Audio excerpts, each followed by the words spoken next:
আগামী ৪৮ ঘন্টার মধ্যে সরকারের পক্ষ থেকে কোনো ঘোষণা না এলে লং মার্চ টু ঢাকা কর্মসূচি ঘোষণা করেছেন পলিটেকনিক ইনস্টিটিউটের শিক্ষার্থীরা। রোববার রাজধানীর শেরে বাংলা নগর ঢাকা মহিলা পলিটেকনিকের সামনে মহাসমাবেশে ঘোষণা দেন তারা। মহাসমাবেশ ঘিরে সকাল থেকে বিভিন্ন পলিটেকনিকের শিক্ষার্থীরা এসে জড়ো হন। ৬ দফা দাবি পূরণে বিভিন্ন প্ল্যাকার্ড হাতে স্লোগান দেন তারা।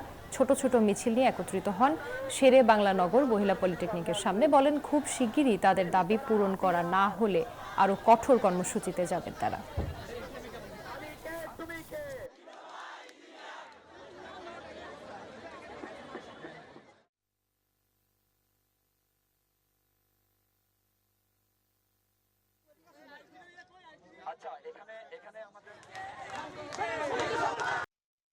গ্রাফ ইনস্ট্রাক্টর আছে, তাদের হচ্ছে যে পদোন্নতি ওইটা বাতিল করতে হবে।